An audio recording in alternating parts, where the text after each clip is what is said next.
Hardcore RPG fans, our time has nearly come. The glorious return of the Baldur's Gate series is nearly upon us, and I for one can't wait to get down on some D&D 5th edition goodness. While we wait, I've put together a list of some other awesome RPGs that you can dip into to sharpen your role-playing and decision-making skills. To kick off our list, we have Divinity Original Sin 2, the previous game from the developers of Baldur's Gate 3, Larian Studios. In case you were worried that the Baldur's Gate series wasn't in good hands, just take a look at what Divinity Original Sin 2 offers. Explore the world of Rebellion as a sorcerer, spelled differently because of what the source is in the world of Divinity.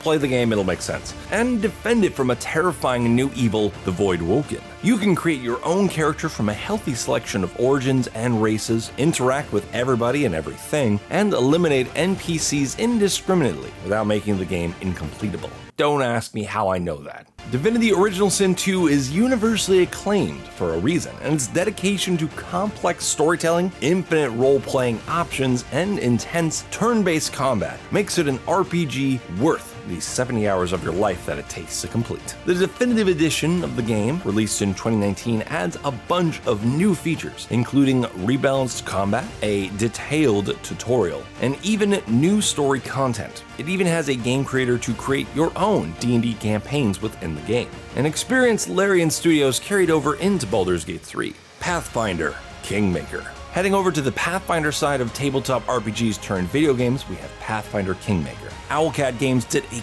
great job of translating one of Pathfinder's most beloved adventure paths into an awesome video game. And they did it by looking to classics like Baldur's Gate and Fallout for inspiration. So just so you know, you're in good hands. You'll select from a plethora of archetypes, classes, and powers to create your character. And then you'll venture into the Stolen Lands to meet interesting characters, conquer regions, and build your very own kingdom from the ground up. That kingdom will then dynamically change as you make new alliances, forge new bonds, and create new enemies. Not that you're going to make enemies, because you're going to be a very kind and just ruler who's definitely going to make decisions that no one is going to be upset about.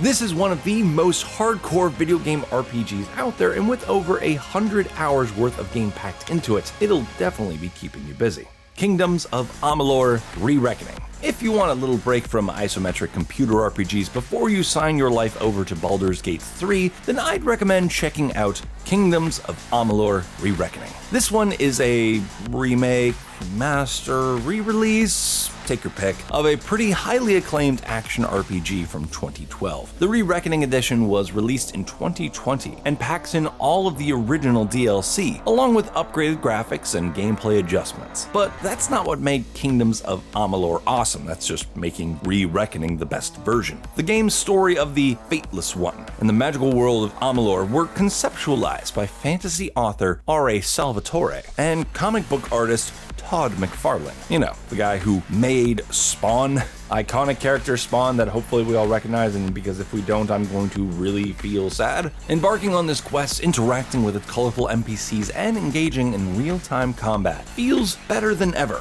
thanks to the updates included in the Re-Reckoning. It's not quite Final Fantasy XVI, but Kingdoms of Amalur Re-Reckoning definitely feels like a great throwback hack-and-slash action RPG, and the world it contains is awesome and interesting to explore, thanks to a deep lore. I actually played this one back in the Xbox 360 days, but my save file got corrupted about halfway through. I tried to play it again, but gave up at around the same point, so I later got Re-Reckoning and also stopped playing at about the halfway point. And okay, so I admit I have played this game 3 separate times and still not finished it, but we've all had that game on the back burner that we swear we're gonna come back to. We all have this experience, right? I'm not the only one. Please tell me I'm not the only one in the comments, because I need to know that I'm not the only one who does this. Wasteland 3.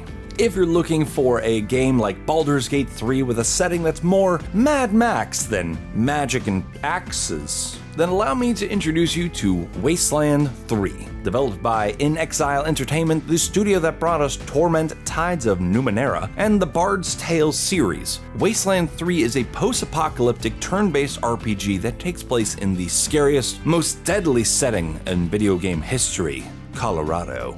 In the fallout, wink, of a nuclear war, you'll be put in charge of a team of law-keeping squad mates called Desert Rangers in an attempt to rebuild some kind of society, make tough decisions, and beat the odds in intense tactical combat, while the story of Wasteland 3 reacts to your every move. By the end of the game, you'll face off against killer clowns, a Ronald Reagan worshipping cult, and tons of different robot enemies that I am in no way related to. Oh, and you will just get a battle truck that you can upgrade and equip with all kinds of weapons and customize. And if that sentence didn't sell you on this game, nothing else will.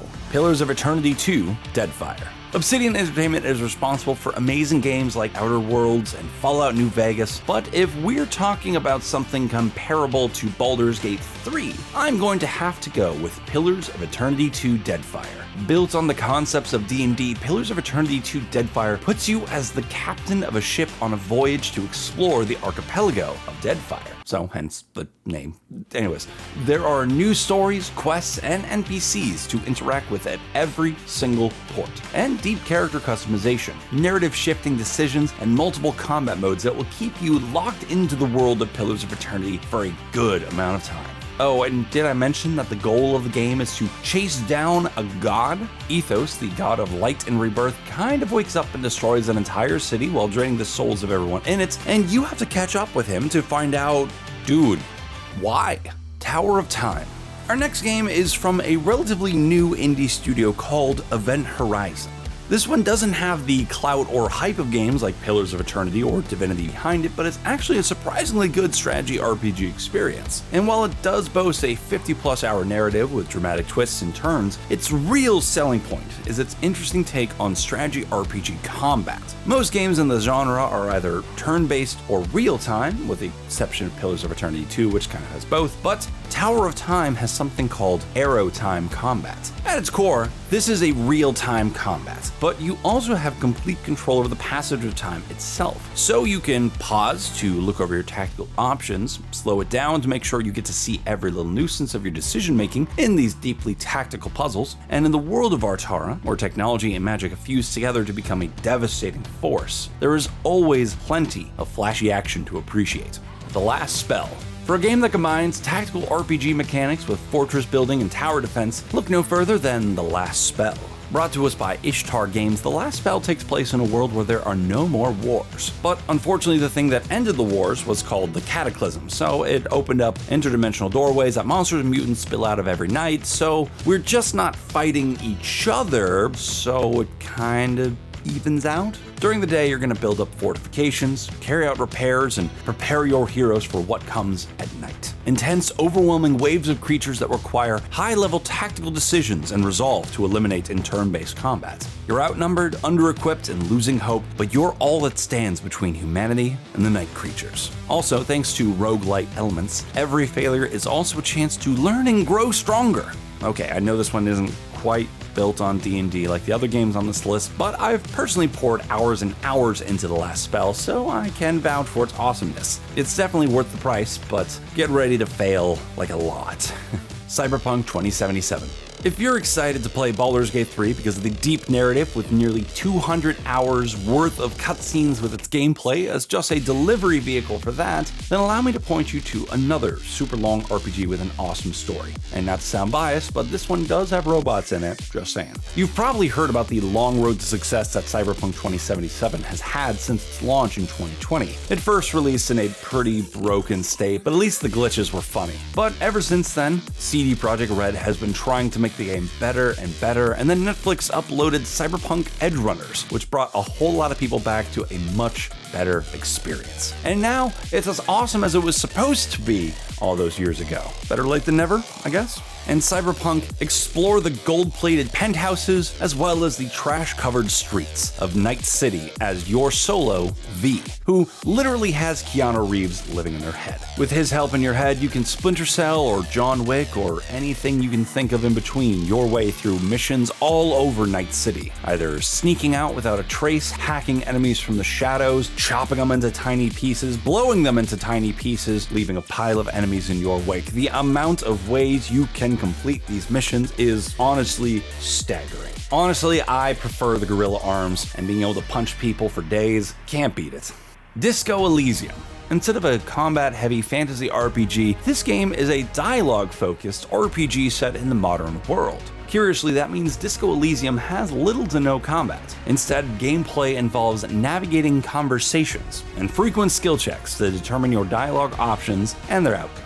But those skills aren't the kind of static words on a screen options that you would see in other RPGs. In Disco Elysium, the 24 skills are each a part of the main character's fragmented mind, and you'll have to battle and reason with them in order to have a chance at the outcomes you prefer. As you progress, your decisions will also alter the protagonist's inner thought processes and beliefs, changing what he says and how he interacts with the world around him. This is one of the most in-depth, adventurous, and impressive RPGs in recent years, and it's definitely worth checking out and worthy of this list.